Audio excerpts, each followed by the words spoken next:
Let's see, it's Tuesday. Happy Tuesday. I had a lovely walk this morning, and before I went out walking, I was listening to a couple of my favorite motivational speakers, and that would be Monica Schutt and Dave Murphy, they're AKA, also known as allegedly Dave and D Murphy 25 and Monica Schutt. I love these people. They're so motivating because I am now doing what they've already done. I'm starting on my breatharian adventure, and I'm on day 2, and things are going well. I'm getting more exercise and more focused, and having a good time. I realize that I have to keep refocusing because of everything I've ever been conditioned to do, and habitually and in addictive manner, to just immediately want to turn to some comfortable thing that I was used to, like food. Food's very comfortable. Most people realize that it's like, why do we call some things comfort food? People wallow in their comfort. They totally leave their senses. They go away from their true self. They bury themselves and kill themselves slowly. And there's different levels of all that. There's different ways and means to achieve that. And I realize that, now I'm confident that I can live on my breath and my urine. Cheers. So far, I just don't see any evidence that suggests otherwise. Now, I've gone through a lot of things in my life, really different things, and I've been judged a lot.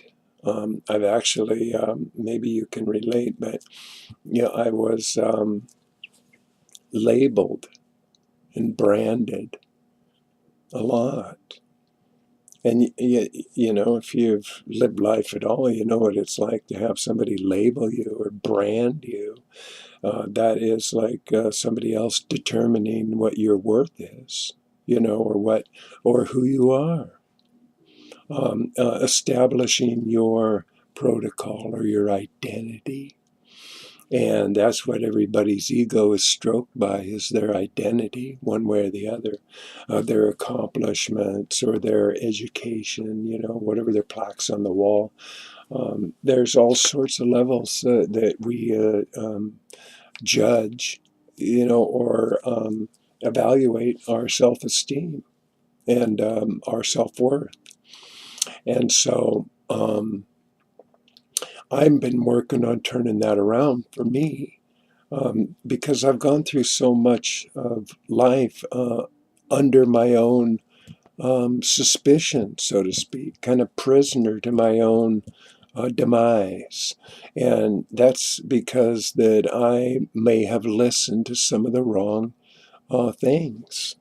And because that I didn't like it, I would rebel.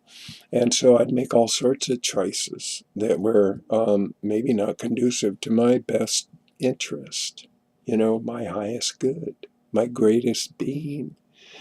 And so along the way, there were many people that I encountered from a really early age that were like dream stealers. They would just squash my enthusiasm. They would just get totally like label me and brand me. And it started when I was a baby, when I was little. And I was the youngest of 5 boys, so that was no easy act to follow. And a lot of talent in my family, a lot of art and music, and just, really very incredibly intense creative people.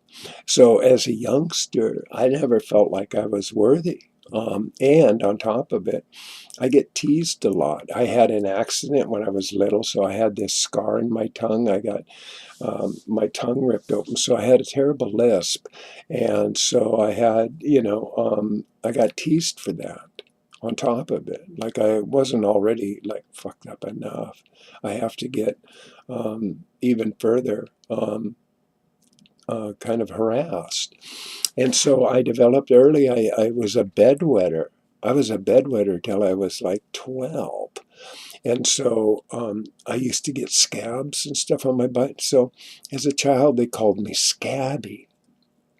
And so that hurt my feelings. And a lot of things hurt my feelings. I found out that there was a lot of people out there that were really just kind of stealing my dream, just stealing it. And so I I wrote a piece. I don't know when I wrote this, but I would imagine this was also probably somewhere in the last 20 years ago.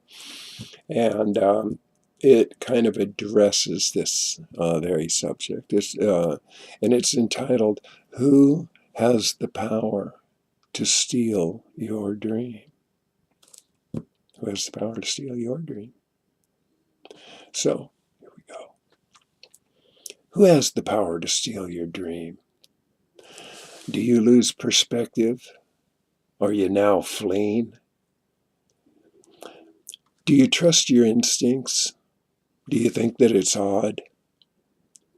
Does fear domineer you? Do you trust in God?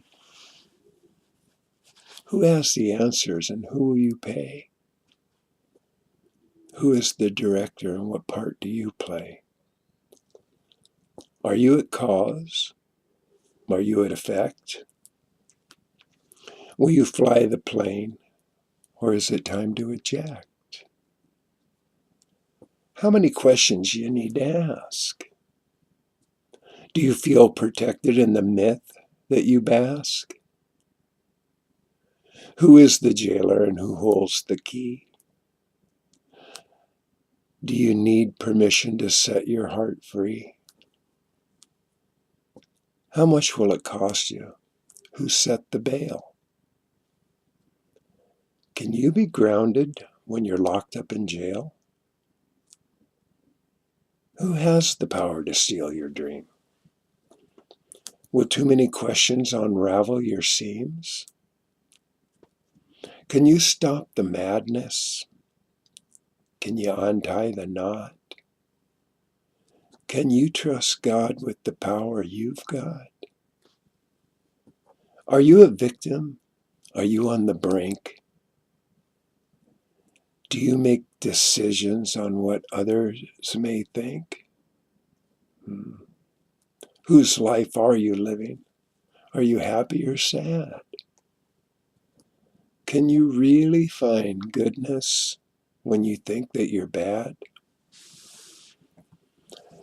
Do you know what you want? Can you really see? Do you really love yourself enough to be free?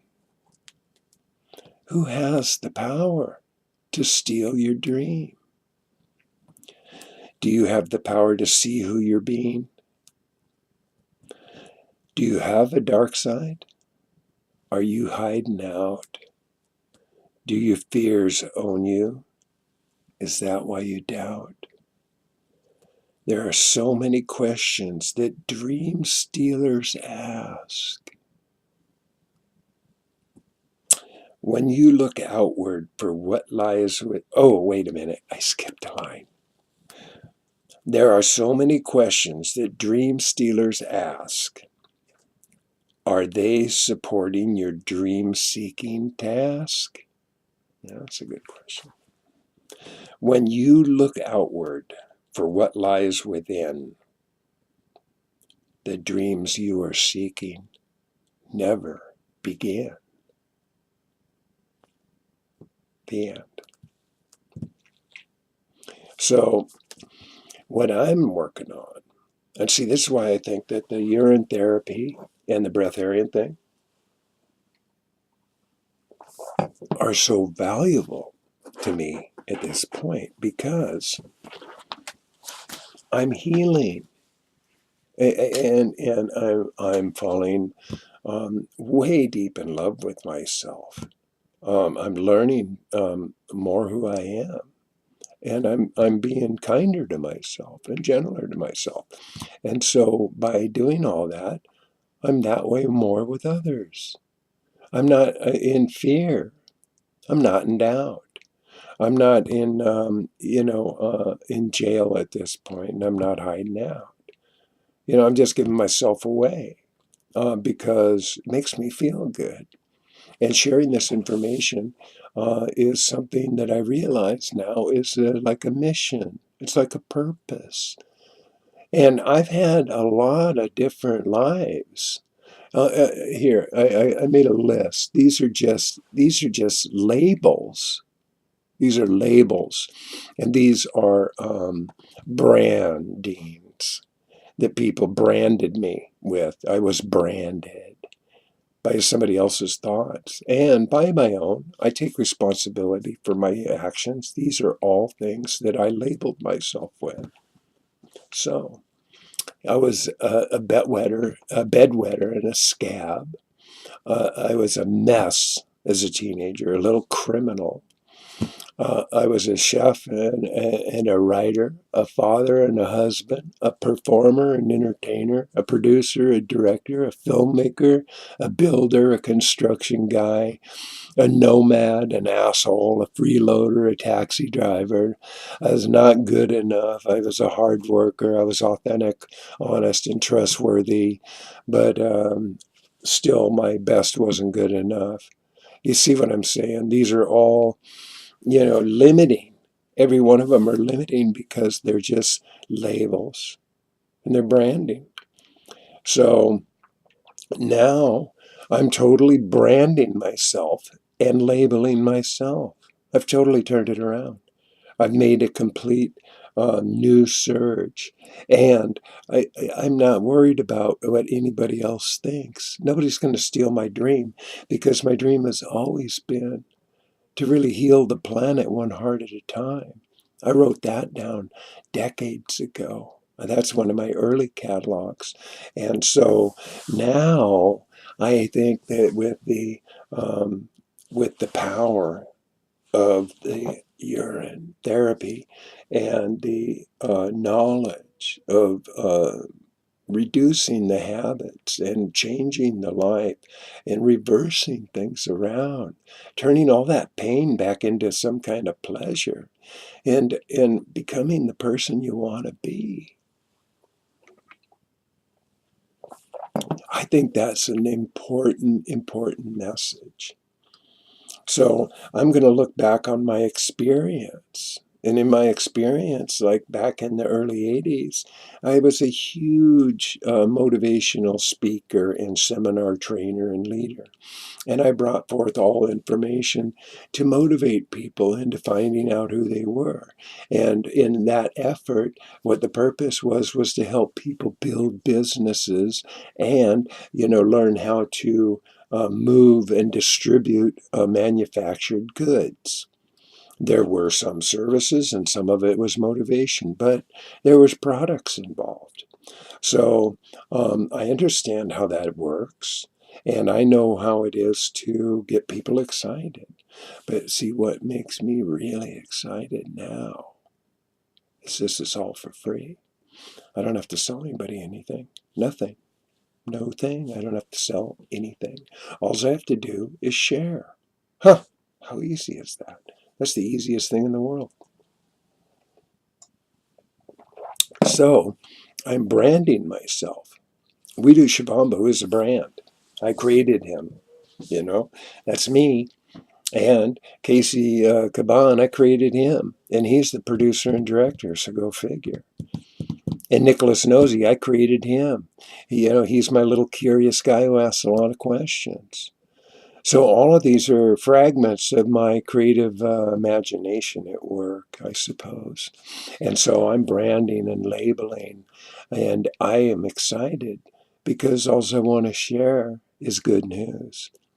I want to be able to bring this forth, and tell people what I've learned. I'm an experiential trainer. I didn't go to college for this. I'm no trained expert. I'm no scientist. And I don't make any medical claims except my own experience. And with that, and I can make all sorts of references, but I'll refer you to those reference books that I learned that in. And so you can go discern for yourself. I didn't make this shit. I didn't make any of this up. I didn't. This came way before me. I'm a Nubian. I'm a latecomer. And I'm inviting everybody to the show. This is good. And this is good stuff. And the truth is, anybody can do it. That's the beauty. Doesn't matter who you are. You can do it too. Just drink the pee. Just do it. It's a magic elixir, and it changes your life. It turned my life around. I can swear to that. So, with all that being said, I hope you have a beautiful, wonderful, marvelous day, and that I wish you good tidings. I say peace, love, and happiness, and boom, boom, boom. You just been out.